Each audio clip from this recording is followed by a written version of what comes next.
Hello everyone, welcome to my channel that is learn with Shefali. तो आज हम class 9 science का चैप्टर नंबर 7 पढ़ने वाले हैं, work, energy and simple machine. Work का मतलब आपको पता है, काम, हम जो काम करते हैं। एनर्जी, जो हमारी बॉडी में एनर्जी होती है। एंड सिंपल मशीन्स की हेल्प से टास्क जो हैं वो कैसे ईजिली हो जाते हैं, वो हम इस चैप्टर में पढ़ेंगे। ठीक है, अगर आपको इन नोट्स की ज़रूरत हो तो आप मेरे इंस्टाग्राम चैनल पे जा सकते हैं, that is learn with Shefali. जैसे आपको यहाँ पे नेम दिख रहा है, आप ये टाइप करेंगे, आपको मेरा चैनल मिल जाएगा। ओके तो इंट्रोडक्शन में इस चैप्टर में हमें क्या गिवन है कि प्रीवियस चैप्टर में हमने ये पढ़ा था कि ऑब्जेक्ट में कैसे चेंज इन मोशन होता है, कैसे फोर्स जो है वो मोशन को, ऑब्जेक्ट के मोशन को चेंज करती है, कैसे काइनेटिक एनर्जीज, काइनेटिक इक्वेशंस जो होती है वो हमारी हेल्प करती है, न्यूटन लॉज जो है वो हमारी हेल्प करते हैं जिससे हम मोशन को एनालाइज कर सकें। ठीक है, फोर्स जो है वो टाइम के साथ या फिर एक्ट के साथ चेंज होती है, कॉम्प्लिकेटेड वेज में भी होती है। कभी कभार लॉज को मतलब अप्लाई करना डायरेक्टली बहुत ज़्यादा डिफ़िकल्ट हो जाता है। ठीक है, जब आप नॉर्मल उस पर रहोगे, क्वेश्चंस पे रहोगे तो इतना मुश्किल नहीं होगा उन्हें अप्लाई करना, लेकिन जैसे जैसे जो है डिफ़िकल्टी लेवल बढ़ता जाएगा तो और भी ज़्यादा डिफ़िकल्ट हो जाता है उन क्वेश्चंस को सॉल्व करना। चैप्टर 7 में हम ये इंट्रोड्यूस कर रहे हैं एक सिंपल और मोर पावरफुल वे जिससे हम सच सिचुएशंस के साथ हम इन कंसेप्ट के थ्रू ईजिली कर सके, that is work, energy and power. ठीक है, ये आइडिया जो है अलाउ करता है हम एनालाइज कर सके मोशन को और इंटरएक्शन कर सके बहुत ईजिली। हम सिंपल मशीन्स के बारे में पढ़ने वाले हैं जो कि हेल्प करेगा। कोई भी टास्क अगर हमें परफॉर्म करना है तो मशीन की हेल्प से कम एफर्ट्स लगेंगे और बहुत कन्वीनियंस से हम कर पाएंगे। एनर्जी का क्या मतलब है कि एनर्जी हमारी बॉडी में कितनी है उसकी कैपेसिटी के अकॉर्डिंग ही हम वर्क कर पाएंगे। ठीक है, तो एनर्जी का मतलब हो गया कैपेसिटी टू डू वर्क। ठीक है, ये हमें इंट्रोडक्शन में स्टार्टिंग में गिवन है। बहुत ईजी कंसेप्ट है, टॉपिक वाइज पढ़ते हैं। सबसे पहले हम पढ़ेंगे वर्क के बारे में। Work done by a constant force. जब कांस्टेंट फोर्स लग रही होती है तो वर्क डन किस अकॉर्डिंग होता है। दो concept of work in science has a precious meaning different from the everyday uses से डिफरेंट होता है। जैसे कि मैंने कुछ यहाँ एग्जाम्पल्स लिख रखे हैं। अब हम एक वीट बैग लेंगे, ठीक है, जिसका मास होगा 5 kg, हाइट होगी 1 kg। ठीक है, हाइट होगी 1 kg एंड मास हो गया 5 kg। आप अपवर्ड फोर्स जो है वो अप्लाई कर रहे हो जो कि mg के किसके है, इक्वल है। ठीक है, over a displacement of 1 metre की डिस्प्लेसमेंट है in the direction of force में। ठीक है, यू डू वर्क, कि हम काम कर रहे हैं तो क्या हो जाता है, F is equals to mg। ठीक है, अब हम क्या कर रहे हैं, 3 बैग्स हैं तो मतलब ज़्यादा काम करना पड़ेगा 3 बैग्स करने में। तो हम जब 3 बैग को लिफ्ट करेंगे सेम हाइट पे 1 मीटर पे ही, तो 3 टाइम्स मोर वर्क हमें करना पड़ेगा। एक बैग को ईजिली हम कैरी कर सकते हैं, लेकिन 3 बैग्स को कैरी करना बहुत ज़्यादा डिफिकल्ट होता है, तो फोर्स भी 3 टाइम्स ज़्यादा अप्लाई होगी। ठीक है, 3 bags together required 3 times the force over the same distance पे, हमें फोर्स ज़्यादा लगाना पड़ेगा against the 3 time the work. ठीक है, अगर हम 1 बैग खाली लिफ्ट कर रहे हैं जिसका डिस्प्लेसमेंट है 3 मीटर्स, तो 3 टाइम्स मोर डिस्प्लेसमेंट अप्लाई हो रहा है, जिसके लिए हमें 3 टाइम्स मोर वर्क करना पड़ेगा। तो ये कुछ एग्जांपल्स हैं। तो इसमें क्या हो रहा है, हमें काम करना पड़ रहा है। एक वीट बैग उठाएंगे, हम लिफ्ट करेंगे तो हमारा फोर्स कम लगेगा, डिस्प्लेसमेंट भी हमें कम दे रखा है। 3 बैग्स को अगर हमें लिफ्ट करना होगा तो ज़्यादा टाइम हमें वर्क करना पड़ेगा, फोर्स ज़्यादा अप्लाई होगी।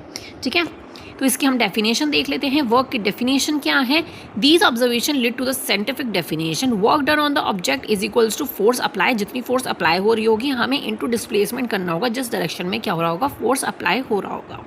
ठीक है, डायरेक्शन क्या है, फोर्स की डायरेक्शन ऊपर की तरफ थी। ठीक है, तो इसीलिए डायरेक्शन ऑफ डिस्प्लेसमेंट भी कितना होगा, ऊपर की तरफ जाएगा, तो उसे हम इंटू कर देंगे। तो वर्क की जो है डेफिनेशन क्या हो जाती है, is equals to 4 into S. S जो एस का मतलब क्या हो गया, डिस्प्लेसमेंट हो गया। ठीक है, this apply where the force and displacement are in vertical directions में है, हॉरिजॉन्टल या फिर किसी और डायरेक्शंस में है। ठीक है, तो इस अकॉर्डिंग जो है फोर्स और डिस्प्लेसमेंट अप्लाई होंगे। It is more important to specify the force doing the work and the object on which the work is done. ये स्पेसिफाई करना होगा फोर्स कितनी लग रही है और ऑब्जेक्ट पे वर्क डन कितना हो रहा है। ठीक है, अब इसकी एसआई यूनिट के बारे में जान लेते हैं। वर्क की एसआई यूनिट होती है जूली। तो 1 joule is equals to 1 newton into 1 m। ठीक है। तो इसका क्या मतलब हो जाता है, 1 जूली का मतलब होता है work done when a constant force of 1 newton apply हो रही है ऑब्जेक्ट पे and it displaced by the 1 metre in the direction of the force. m मतलब मीटर होता है, n मतलब न्यूटन होता है, j मतलब आपको पता चल गया वर्क का SI यूनिट होती है, ठीक है। तो since 1n is equals to 1 kg m second per square, ठीक है, ऐसे आप लिख सकते हैं। नोट दैट 1 जूली जो किसके इक्वल होती है 1 kg मीटर पर सेकेंड s-2 पर हमें गिवन है, तो ये आपको पता होना चाहिए ये कितने के इक्वल होती है, ठीक है। अब यहाँ पे मैंने दे रखा है s जो है इस डायरेक्शन में है, इस डायरेक्शन में ही फोर्स अप्लाई हो रहा है, तो इसी डायरेक्शन में क्या हो रहा है ऑब्जेक्ट मूव कर रहा है। तो वर्क की डेफिनेशन क्या, वर्क का फॉर्मूला क्या होता है, work is equals to F into S, ठीक है। बस आपको इतना याद रखना है कि जिस डायरेक्शन में फोर्स अप्लाई हो रही होगी उसी डायरेक्शन में हमें डिस्प्लेसमेंट भी लेना है हमें। अब हम इसके ग्राफ की बात कर लेते हैं। When the force is constant and when the force is not constant, जब कांस्टेंट होगी तो एरिया जो है फोर्स का और डिस्प्लेसमेंट का क्या होगा, इक्वल होगा। तो क्या बन जाएगा हमारा रेक्टेंगल बन जाएगा। जब फोर्स कांस्टेंट नहीं होगी तो वो किसी तो कर्व वे में किसी भी उसमें जा सकती है वो, ठीक है। तो work done equal to the area under the force and the displacement graph, ठीक है। F और S दोनों एक डायरेक्शन में हैं तो इसीलिए हमारा क्या बन रहा है, रेक्टेंगल बन रहा है। तो एरिया ऑफ रेक्टेंगल जो हो जाएगा 10n into 1m is equals to 10 joule. तो वर्क डन कितना हो रहा है 10J, ठीक है। Force is not constant, work done is still found by calculating the area. हम एरिया कैलकुलेट कर रहे हैं, फोर्स और डिस्प्लेसमेंट का ग्राफ बना रहे हैं, इनिशियल और फाइनल पोजीशन को हम देख रहे हैं। तो area under the curve S is equals to 0 and 2S is equals to 3 तक जा रहा है हमारा, ठीक है। तो फोर्स भी बिल्कुल भी कांस्टेंट नहीं है, तो ये ग्राफ हो जाता है आपका। अगर ग्राफ बोला जाता है तो आपको बताना है इसमें। साइन ऑफ वर्क आपको पता होना चाहिए। अगर पॉजिटिव साइन क्या हो गया, जब फोर्स और डिस्प्लेसमेंट दोनों सेम डायरेक्शंस में है तो पॉजिटिव साइन, अगर दोनों ऑपोजिट डायरेक्शंस में है तो नेगेटिव साइन। Very simple. तो साइन ऑफ वर्क भी आपको पता होना चाहिए क्योंकि हमारा फॉर्मूलेज में अप्लाई होगा, ठीक है। अब इसमें कुछ नोट्स दे रखे हैं। Work has no direction, it is a scalar quantity. कोई भी डायरेक्शंस नहीं होती है, स्केलर क्वांटिटी होती है। इट कैन बी पॉजिटिव और नेगेटिव, वर्क दोनों हो सकते हैं। Even when the force is not constant, work done can be calculated by finding the area under the four displacement graph between the initial and the final position. जो हमने अभी ऊपर पढ़ा है, अगर फोर्स कांस्टेंट नहीं है, ये पॉइंट भी इंपॉर्टेंट है जो कि आपका पूछा जा सकता है, ठीक है। तो इसे मार्क जरूर कर लीजिएगा। अभी तक हमने कांस्टेंट फोर्स की बात करी है, ठीक है। अगर कांस्टेंट नहीं है तो क्या होगा, हम कैसे कैलकुलेट करेंगे एरिया को, फोर्स और डिस्प्लेसमेंट का दोनों का ग्राफ बनाएंगे, इनिशियल और फाइनल पोजीशन देखेंगे और तब जाके वो कैलकुलेट होगा, ठीक है। तो इन शॉर्ट में आपको पूरा नीचे गिवन है, work is equals to force into displacement in the direction of force, और 1J कितना होता है newton into m is equals to kg metre per square and displacement upon minus में स्क्वायर, ठीक है। ये फॉर्मूले आपको लर्न करने हैं। मैं स्पेशली एक वीडियो बनाऊंगी फॉर्मूले की जो कि आपको लर्न करने हैं, ठीक है। तो आपको कांस्टेंट फोर्स के बारे में पता चल गया, वर्क के बारे में आपको पता चल गया है, ठीक है। अब हम बात करते हैं when the work done is equals to 0। जब हमारा वर्क डन जो हो रहा है वो 0 के इक्वल है तो क्या होगा। फॉर्मूला आपको पता है, W is equals to F into S. लेकिन वर्क 0 है तब क्या होगा, force acting on the object is force is 0। कोई भी फोर्स अप्लाई नहीं हो रही है तो वर्क डन क्या हो गया हमारा 0 हो जाता है।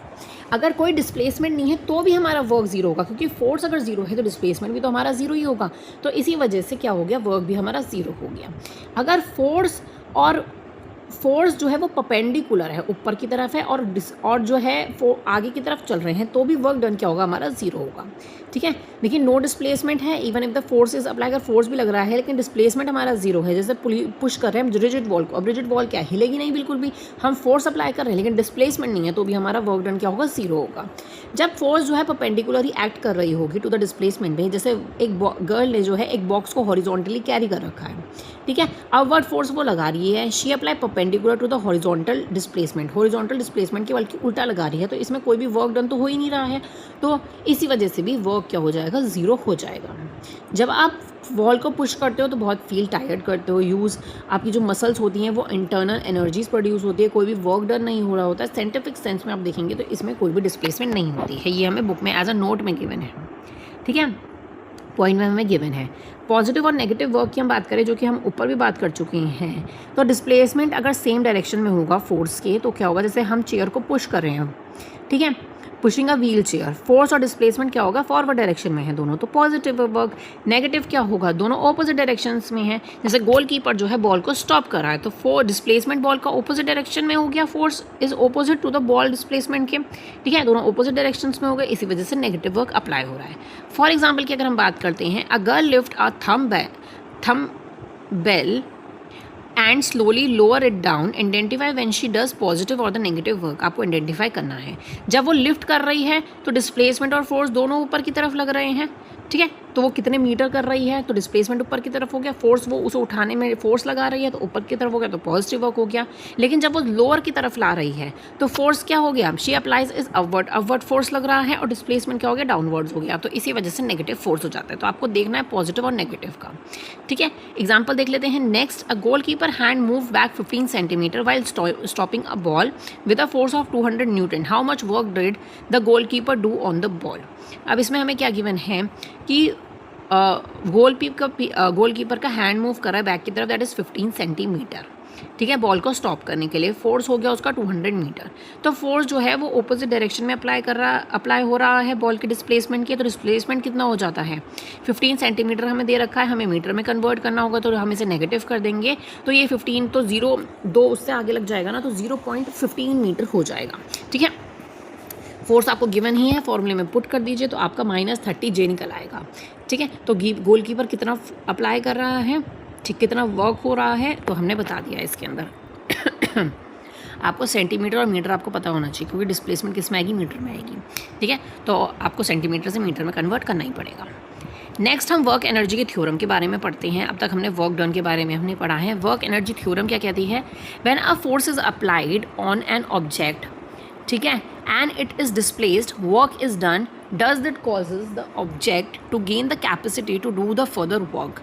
जब फोर्स अप्लाई हो रही है ऑब्जेक्ट के पे और वो डिस्प्लेस्ड हो रही है, वर्क इज़ डन हो रहा है, तो क्या ऑब्जेक्ट जो है वो कैपेसिटी गेन करेगा फर्दर वर्क करने के लिए, आगे का वर्क करने के लिए। ये चीज़ कैसे पॉसिबल, एक ऑब्जेक्ट अकेला कैसे काम कर सकता है, ठीक है, तो वो चीज़ हमें इसमें ढूंढनी है। जैसे एग्जाम्पल में हम पढ़ते हैं सबसे पहले, अ fielder throw a cricket ball, अब एक क्रिकेट बॉल फेंक रहा है वो, it hits the wicket, does work, तो विकेट को उसने हिट करा तो उसने काम करा, ठीक है। एक flower pot rise a height can damage an object if it's fall, अगर वो गिर जाता है तो वो ऑब्जेक्ट टूट जाएगा, ठीक है।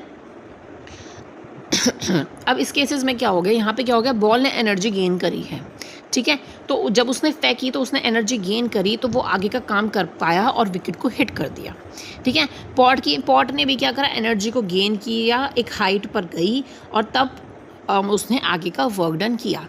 इन दोनों ही केस में क्या हुआ, बॉल और पॉट ने जो है कैपेसिटी था आगे का वर्क करने के लिए, इसे हम कहते हैं पोसेस एनर्जी, ठीक है, कि एनर्जी उस ऑब्जेक्ट के अंदर आ गई, उसने एब्जॉर्ब कर ली, गेन कर लिया आप बोल सकते हो, ठीक है, तो वो आगे का उसने काम करा, ठीक है। जब पॉजिटिव वर्क डन होगा तो वो गेन करेगा एनर्जी, जब work done on an object appear as it change, its energy में चेंज होगा, ठीक है। तो वर्क एनर्जी थ्योरम हमें क्या कहती है, work done on a object is equals to change its energy, तो वर्क डन जो होगा ऑब्जेक्ट का, वो एनर्जी भी उसमें मतलब चेंज होगी, ठीक है। This theorem hold for the system of the object और even when the force are not constant, जब फोर्स कांस्टेंट नहीं है तो ये जो है सिस्टम ऑफ द ऑब्जेक्ट को होल्ड करेगा, ठीक है। ऐसा यूनिट क्या हो गई एनर्जी, ऐसा यूनिट ऑफ वर्क की जो है वही ऐसा यूनिट ऑफ एनर्जी भी है, दैट इज जूल, ठीक है। तो आपको पता चल गया होगा, तो एनर्जी और वर्क दोनों की ही मतलब ऐसा यूनिट सेम है, ठीक है। आप ऐसे करके लर्न कर सकते हैं। इंपॉर्टेंट पॉइंट है कि आखिर ये दोनों की सेम क्यों है, कुछ भी पूछा जा सकता है कंफ्यूज करने के लिए, तो आपको पता होना चाहिए इसमें।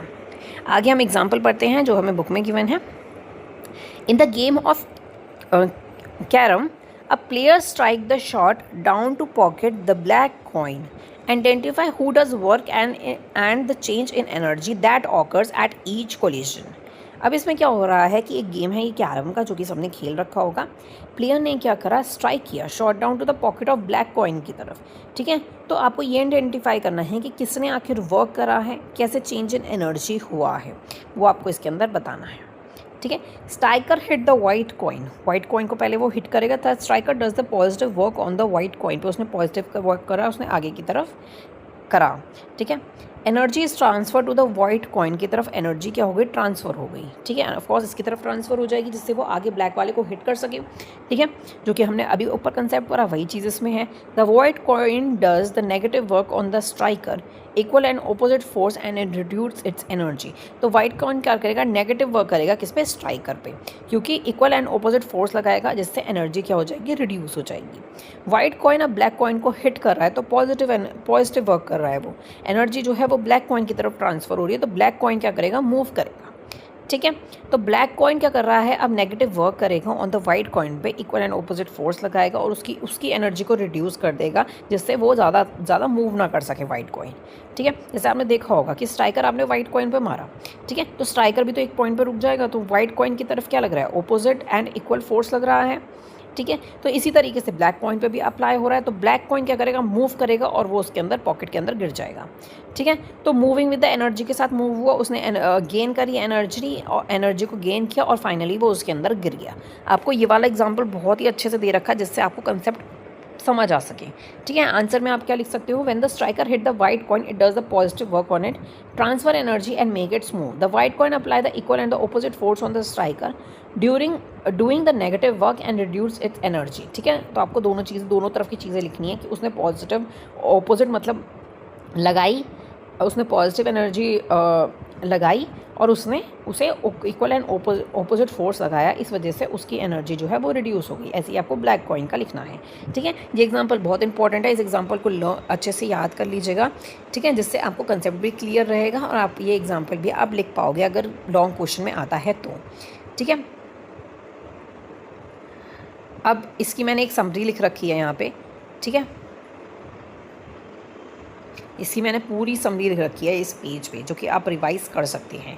ठीक है, work done by the constant force. ठीक है, तो इसका फॉर्मूला यहाँ पे लिखा है, work done when the zero, आपका इसके बारे में भी लिखा है, तो आप पूरा पढ़ सकते हैं, जो कि मैं इंस्टाग्राम पे डाल दूँगी। ठीक है, कैरम गेम का एग्जाम्पल था जो कि मैंने इसके अंदर ऑलरेडी डाल दिया जिससे आप रिवाइज कर सकें। ठीक है, मीट अ साइंटिस्ट के बारे में भी दे रखा है इसमें, जेम्स पेलिसॉड जूले, जिनके नाम पे ऐसा यूनिट पड़ी है दोनों की।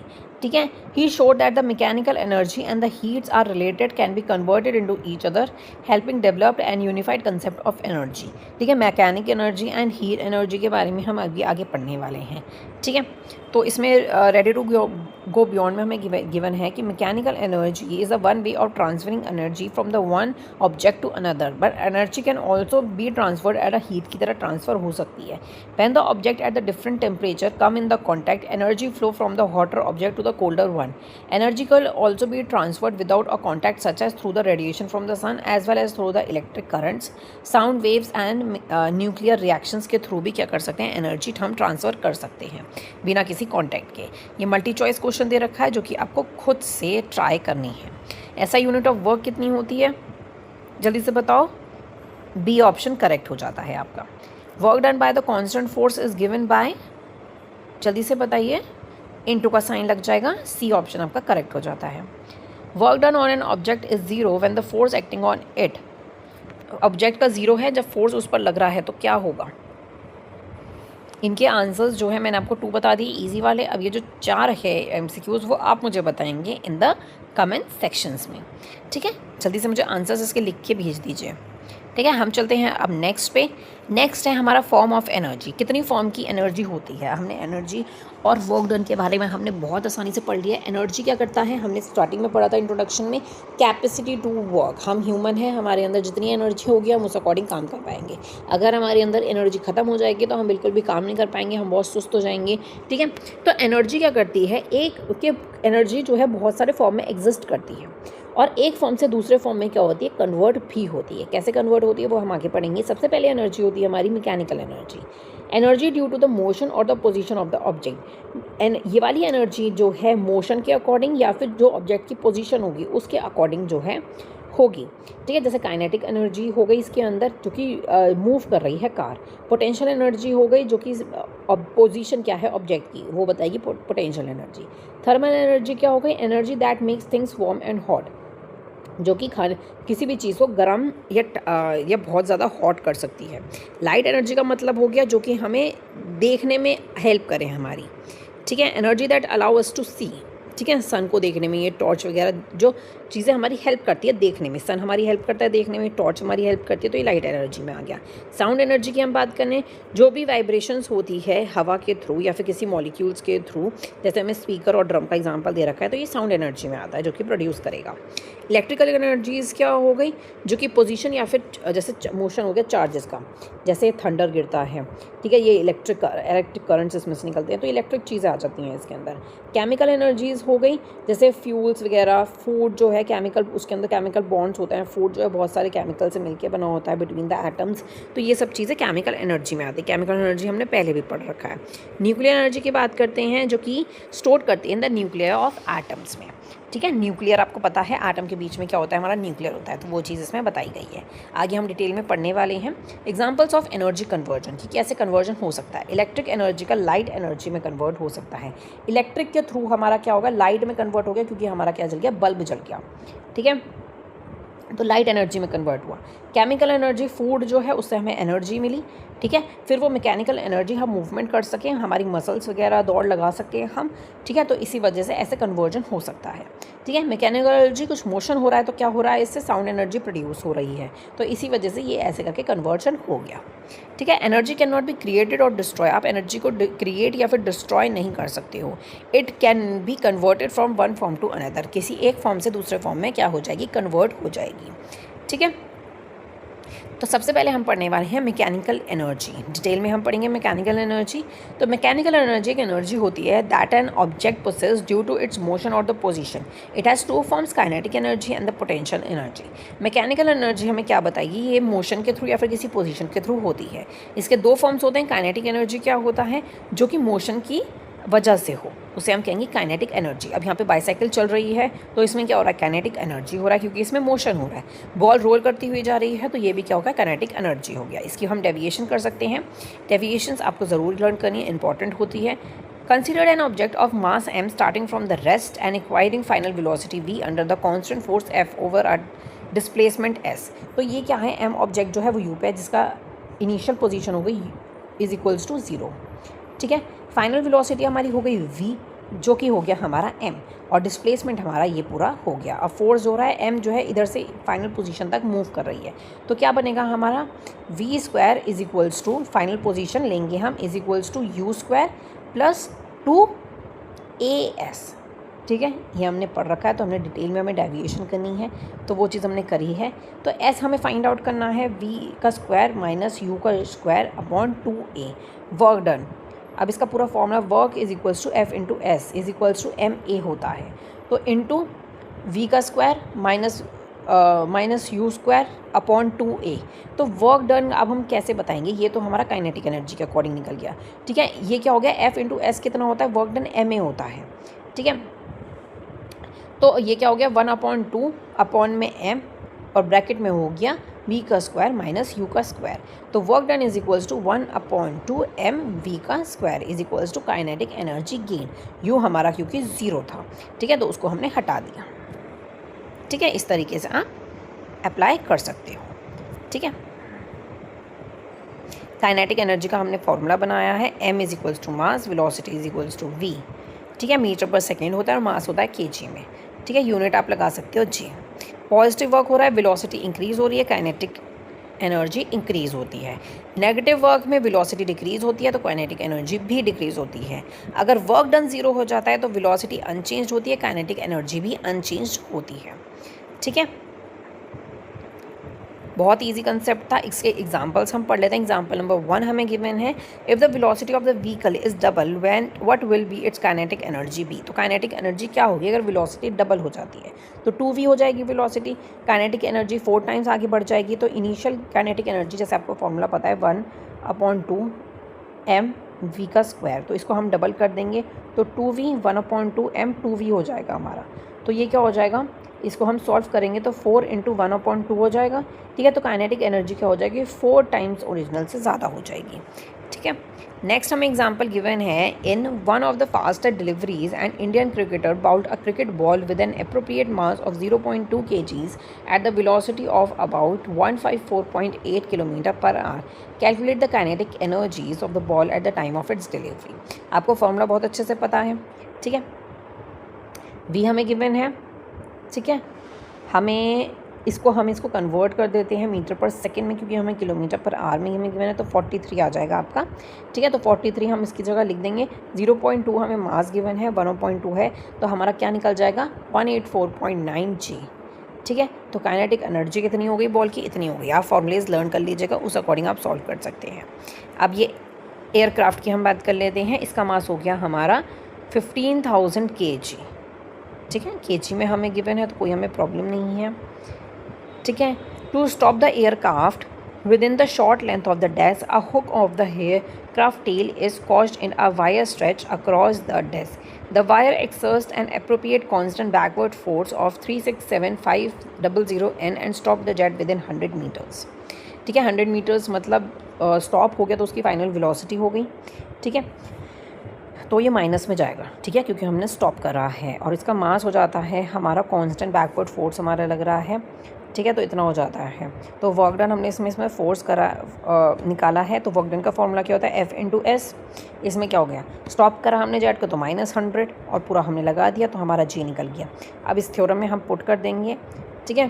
तो m कितना हो गया 4900। तो आप इसको सॉल्व कर लेना, ठीक है, वर्नक एनर्जी थ्योरम, ठीक है। वर्क डन हमने निकाल दिया, अब इसको सॉल्व करोगे तो आपका आंसर आ जाएगा, ठीक है। नेक्स्ट हम बात करते हैं पोटेंशियल एनर्जी की। पोटेंशियल एनर्जी क्या होता है, ऑब्जेक्ट और system of the object can be stored energy due to potential energy is stored by an object as a result of deformation और the system of the object due to its relative positions, ठीक है। तो देखते हैं इसका क्या मतलब होता है। डिफॉर्मेशन का मतलब होता है जैसे कंप्रेस स्प्रिंग है, हम रबर बैंड को स्ट्रेच कर रहे हैं, बॉन्ड हम ये जो एरो होता है इसको हम बेंड करके छोड़ रहे हैं, तो इसमें क्या हो रहा है, एनर्जी जो है वो स्टोर हो रही है, ठीक है, तो एज अ पोटेंशियल एनर्जी, ठीक है। रिलेटिव पोजीशंस की अगर हम बात करते हैं तो ग्रेविटेशनल, इलेक्ट्रिक या फिर मैग्नेटिक फोर्सेस जो होती हैं जो एनर्जी स्टोर करके रखती हैं उसे हम कहते हैं रिलेटिव पोजीशंस। जैसे एग्जांपल हमें दे रखा है, इसमें 2 अनलाइक मैग्नेटिक पोल्स होती हैं, दोनों सेपरेट होती हैं लेकिन दोनों जो एक दूसरे को अट्रैक्ट करती हैं। एक बॉल लिफ्ट हो रही है अबव द ग्राउंड, जो कि ग्रेविटेशनल फोर्स को क्या कर रही हैं की हेल्प से बॉल लिफ्ट हो रही है, ठीक है, उसकी पोजीशन पे डिपेंड करता है। तो पोटेंशियल एनर्जी हमारा इन दोनों पे डिपेंड करता है, ठीक है। ग्रेविटेशनल पोटेंशियल एनर्जी क्या होता है, जो कि हमने ग्रेविटेशन की अभी बात करी है, ये एनर्जी जो है ऑब्जेक्ट पे डालता है उसकी पोजीशंस के अकॉर्डिंग, ठीक है। अर्थ बहुत मैसिव होता है, तो ऑब्जेक्ट जो होता है वो जब ऊपर को हम डालेंगे, ग्रेविटेशन का कंसेप्ट हम पहले भी पढ़ चुके हैं, तो वही चीज़ इसके अंदर हमें करनी है कि एनर्जी जो है अर्थ ऑब्जेक्ट सिस्टम के अकॉर्डिंग हम उसे कहते हैं gravitational potential energy of the object. Dropping a heavy wall from the greater height create a deeper depression in the sand, object poses more energy at the greater height, ठीक है। Gravitational potential energy भी आपको clear हो गया होगा। अब देखिए इसमें क्या हो रहा है, स्मॉल डिप्रेशन ऊपर से स्मॉल हाइट से जब गिर रही है, small depression less potential energy, medium height से गिर रही है तो मोर पोटेंशियल एनर्जी, एंड अगर ज़्यादा लार्जर हाइट से गिर रही है तो इसके अंदर मोस्ट पोटेंशियल एनर्जी होगी। जैसे जैसे हाइट इंक्रीज़ होगी वैसे वैसे ग्रेविटेशनल पोटेंशियल एनर्जी जो है वो इंक्रीज़ होती चली जाएगी, ठीक है। ये आपको कंसेप्ट याद रखना है, ग्रेविटेशनल पोटेंशियल एनर्जी पूछा जा सकता है, ठीक है। पोटेंशियल एनर्जी की डेरिवेशन हम कर लेते हैं। To raise an object of the mass to height slowly apply the force F is equals to mg equal to the gravitational force, ठीक है। तो फोर्स इंटू हाइट करेंगे तो F फोर्स क्या हो गया mg इंटू h, ठीक है। तो वर्क एनर्जी थ्योरम के अकॉर्डिंग हम कर रहे हैं, this work appear as a change in potential energy में चेंज हो रहा है, ठीक है। तो ग्रेविटेशनल एनर्जी का फॉर्मूला क्या हो जाता है, U is equals to mg, m हो गया मास, g हो गया 10m², ठीक है। और हाइट हो जाती है हाइट अबव द ग्राउंड, जितनी भी हाइट हमें क्वेश्चन में गिवन होगी। और ये वाला जो ग्रेविटेशन का फॉर्मूला है ना, ये नियर टू अर्थ सरफेस से रिलेटेड ही मतलब अप्लाई होगा, वैलिड होगा, ठीक है। जैसे जैसे ऑब्जेक्ट इंक्रीज होती है वैसे ही ऑब्जेक्ट जो है वर्टिकली जाता है। जैसे एग्जांपल हमें गिवन है इसमें, a fielder throw a cricket ball 200 gram 10 meter high, find its potential energy. तो m हमें गिवन है, g हमें गिवन है, क्योंकि क्या किया उसने, ग्राउंड से हम बात कर रहे हैं इसमें, ठीक है। h आपको 10m दे ही रखा है, g is equals to 10 meter per square. Formula apply कर दीजिए 0.2 kg, हमने m को कन्वर्ट किया g से kg में होना चाहिए, ठीक है। तो m हमें मिल गया, g हमें गिवन है 10, ठीक है, और h हमें गिवन है 10। फॉर्मूला लगाइए, पुट कर दीजिए एंड निकल जाएगा आपका आंसर, दैट इज़ 20J, ठीक है। अब हम मैकेनिकल एनर्जी को क्या कर रहे हैं, कन्वर्जन कर रहे हैं मैकेनिकल एनर्जी का, ठीक है। The sum of the kinetic energy and the potential energy is called a mechanical energy. तो दोनों का जो सम होगा उसको हम मैकेनिकल एनर्जी कहेंगे, ठीक है। दोनों की पोजीशन को हम एनालाइज कर रहे हैं। टॉप हाइट जो है ए की, ठीक है, पोटेंशियल एनर्जी होगी हाई पे है, mgh लगेगा, काइनेटिक एनर्जी 0 हो जाती है, तो टोटल me क्या हो गया, me is equals to k plus u, तो mgh हो गया। अगर मिड एयर हाइट है उसकी तो क्या हो गया, mgh इज़ -1/2 mg का स्क्वायर t का स्क्वायर। तो इस अकॉर्डिंग दोनों को हम जब प्लस करेंगे तो हमारा mgh ही निकल कर आएगा। ग्राउंड की बात करेंगे तो भी हमारा कितना निकल के आएगा, mgh ही हमारा निकल कर आएगा।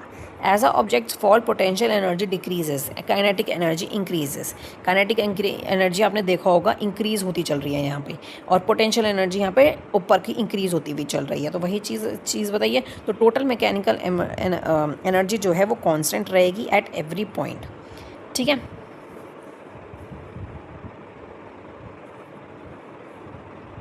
आपको ये कंसेप्ट क्लियर हो गया, आप अच्छे से देख लीजिए। अब हम पढ़ते हैं, जैसे कि इसमें हमें गिवन है, डायग्राम के थ्रू भी मैंने इसमें बता रखा था, at top mid air and ground. आप देख सकते हैं law of conversion of mechanical energy is conserved if the no external force, कोई भी external force act on it नहीं लग रही है तो, ठीक है। तो convert mechanical energy kinetic and potential energy में कन्वर्ट हो सकती है, but total remain constant if the no convertible force act, अगर कोई भी कन्वर्टेबल फोर्स नहीं लग रही है तो, ठीक है। आई होप आपको ये चीज़ क्लियर हो गई होगी। आपको डेविएशंस बहुत अच्छे से आने चाहिए। डेविएशंस पे मैं बार बार फोकस कर रही हूँ, तो उस पर आप ध्यान दीजिएगा, ठीक है। डेविएशंस वही सेम डेविएशंस रहेगी जो हमने ऊपर पढ़ी है, ठीक है। पोटेंशियल एनर्जी में होगी gravitational on the potential energy, वही सेम फॉर्मूला रहेगा, सब कुछ सेम रहेगा, ठीक है। एग्जाम्पल्स की वही चीज़ मैं बात कर रही हूँ, ये एग्जाम्पल्स आप पढ़ लीजिएगा। वही है fielder throw a cricket ball वाला सेम एग्जाम्पल है। अब ये वाला चाइल्ड वाला जो है स्लाइड से नीचे उतर रहा है, ठीक है। तो इस अकॉर्डिंग आप फॉर्मूला बना सकते हैं, ठीक है। परपेंडिकुलम की हम बात करते हैं। ये एक स्मॉल हैवी बॉब होता है जो कि एक लाइट ऊपर से अटैच रहते हैं, स्ट्रिंग फिक्स्ड होते हैं एंड पे। तो बॉब जो है जब एक साइड से दूसरी साइड पे रिलीज़ किया जाता है तो वो स्विंग करता है, ठीक है। तो एक्सट्रीम पोजीशंस पे, दैट इज़ पी और आर पोजीशंस पे क्या हो रहा है, बॉब एक्सट्रीमली एट रेस्ट पे जा रहा है। तो वेलोसिटी जो है वो 0 हो रही है, काइनेटिक एनर्जी 0 हो रही है, पोटेंशियल एनर्जी मैक्सिमम हो रही है, ठीक है। तब बॉब जो है वो सेंटर की तरफ आता है तो वो काइनेटिक एनर्जी में कन्वर्ट हो जाता है, ठीक है। लोएस्ट पॉइंट पे जब वो आता है तो मैक्सिमम स्पीड हो जाती है उसकी काइनेटिक एनर्जी की, ठीक है। और पोटेंशियल एनर्जी क्या हो जाएगी, मिनिमम हो जाएगी, ठीक है। बहुत छोटा छोटा लिख रखा है, आपको समझ नहीं आएगा, आप ऐसे ही लिख लीजिएगा, मैं ऐसे ही बता रही हूँ आपको, ठीक है। जब वो एक अदर साइड की तरफ मूव होता है तो काइनेटिक एनर्जी जो है वो दोबारा से पोटेंशियल एनर्जी में कन्वर्ट हो जाती है, वो नियरली सेम हाइट पे पहुंच जाता है। ये शो करता है कि मैकेनिकल एनर्जी जो है वो काइनेटिक एंड पोटेंशियल एनर्जी जो है रिमेन कांस्टेंट रहेगी ड्यूरिंग द मोशन के टाइम पे, ठीक है। तो mechanical energy is equals to kinetic energy plus potential energy is equals to constant, ठीक है। ये एग्जांपल हम पढ़ते हैं। Escape ramp are inclined plane filled with the sand and gravel that help stop truck when their brakes fail on the highway. A truck of the mass is 10,000 kg is moving 272 km per height when its brakes fail. The driver steers it on its escape ramp inclined at 30 degree, where the truck came to at rest. If the sand exert a force of 50,000 and opposite to the truck motion, what is the minimum length of the ramp to be able to stop such a truck? Take G as our 10 mg, मतलब gravitational force आपको इतनी लेनी है, ठीक है। Hint के लिए for a 30 degree incline the truck rises 1 meter vertically for every 2 meter is travel along the ramp. Sand exert 50,000 and opposite to the motion के, ठीक है। तो देखिए इनिशियल स्पीड आपको दे रखी है 72 किलोमीटर, ठीक है। When the brake fails, initial kinetic energies आपकी हो जाती है 1/2 mv का स्क्वायर। तो m लगा लीजिए आप 10,000 इंटू 20, जो कि आपका 10 जो आपको गिवन है, ठीक है। तो इसमें आपका वेलोसिटी लग जाती है 20, ठीक है। तो आपका आंसर निकल जाता है, इनिशियल काइनेटिक एनर्जी आपकी निकल जाती है। लेंथ कितनी दे रखी है, 30 डिग्री इंक्लाइन से हाईएस्ट गेन कर रहा है, ठीक है, d/2, ठीक है। अब वर्क डन कितना हो रहा है इसमें, -50,000 एन जूली, ठीक है, ऑपोजिट टू द मोशन के 10,000 इंटू 10/d/2 करा है ना मैंने, तो डी जे आ गया निकल के। तो वर्क बाय द सैंड ने कितना वर्क डन किया, -50,000 डी, ठीक है। मैकेनिकल एनर्जी में final energy plus final kinetic energy minus initial kinetic energy, इसको करेंगे तो आपका आंसर निकल जाएगा। इसमें आपको एक चीज़ याद रखनी है कि इनिशियल जो है वो गेन हो रही है उसमें पोटेंशियल एनर्जी, और वर्क डन हो रहा है अगेंस्ट द सैंड की तरफ, तो टोटल एनर्जी जो है वो टोटली बैलेंस्ड रहेगी, ठीक है। तो इसको आप कॉपी पेन पे जब एक दो बार आप सॉल्व कर लोगे तो ये क्वेश्चन आपको बहुत अच्छे से क्लियर हो जाएगा, आपको समझ आएगा कि आखिर क्या, क्योंकि एक बार में कुछ चीज़ें समझ नहीं आती, ऐसे मुश्किल क्वेश्चन समझ नहीं आते हैं, ठीक है। टोटल एनर्जी जो है ऑब्जेक्ट की या फिर सिस्टम ऑफ ऑब्जेक्ट की बोल सकते हो, वो ऐसे एक्ट नहीं करती एक्सटर्नल फोर्सेस पे, तो वो कांस्टेंट रहती है। ये है हमारा law of conversion of mechanical energy, ठीक है। मैकेनिकल एनर्जी की हमने बात कर ली है। पावर की बात कर लेते हैं हम। पावर क्या होता है, Running up stairs in 1 minute feels very difficult from walking up slowly in 5 minutes. Even though the same work is done, this difference is described by the power. तो सेम वर्क डन हो रहा है, different time taken हो रहा है, तो different power हो रहा है, ठीक है। हम स्टेयर्स चढ़ रहे हैं, 1 मिनट में बहुत ज़्यादा डिफिकल्ट लगेगा स्टेयर्स को चढ़ना, लेकिन हम सेम वर्क डन कर रहे हैं, स्लोली वॉक कर रहे हैं, लेकिन काम सेम हो रहा है, तो ये डिफरेंस होता है पावर में। तो power is a rate at which the work is done. Power वो हो गया, वो रेट बताता है जिस पे वर्क डन हुआ है। तो power is equals to W/T। T means time taken, W means work done कितना हुआ है, तो ऐसा यूनिट हो गई इसकी W, दैट इज़ वोल्ट, ठीक है। तो 1 वोल्ट जो है वो 1 जूली पर सेकेंड के अकॉर्डिंग होता है। To do more work in the same time में ज़्यादा वर्क करेंगे तो मोर पावर रिक्वायर्ड होगी, अगर सेम वर्क करेंगे लेस टाइम के अंदर तो मोर पावर रिक्वायर्ड होगी, ठीक है। सेम टाइम में हो रहा है तो भी हम ज़्यादा से ज़्यादा काम कर रहे हैं, लेस टाइम होगा तो भी हम ज़्यादा से ज़्यादा काम कर रहे हैं। तो ये यूनिट वोल्ट जो है वो किस पे रखी गई, जेम्स वॉल्ट पे रखी है, जिन्होंने ये स्टीम इंजन जो है वो इन्वेंट किया था। अदर यूनिट हो गई, एक अनदर यूनिट भी होती है हॉर्स पावर HP, जिसका 746 वोल्ट होता है, जो कि कार इंजन्स या फिर पंप्स में यूज़ किया जाता है, ठीक है। थ्रेड ऑफ क्यूरियोसिटी का हम बात करते हैं तो हॉर्स पावर जो एक अदर यूनिट है जिससे हम पावर को मेज़र कर सकते हैं, जो कि इंजन्स या फिर पंप्स के वहाँ पे यूज़ किया जाता है। 1 हॉर्स पावर जो है 146 वोल्ट के इक्वल होती है। It was originally defined by comparing the power of machine से कंपेयर करने के लिए करा गया है। रियर हॉल जो है वो कैरेज को पुल करते हैं, ठीक है। तो ये ओरिजिनली डिफाइन किया गया है। एग्जाम्पल्स की हम बात करते हैं। सबसे पहले मीटर साइंटिस्ट पढ़ लेते हैं। तो इसकी जो पावर वोल्ट है ये जेम्स वॉल्ट के ऑनर पे रखी गई है। इन्होंने स्टीम इंजन को इन्वेंट किया था, ठीक है। मोर व्हीकल्स वगैरह सब कुछ इन्वेंट किया था इन्होंने। तो एग्जाम्पल की हम बात करते हैं। A weight lifter lift 75 kg mass by the 2 meters in 5 seconds. How much power would she required for this task.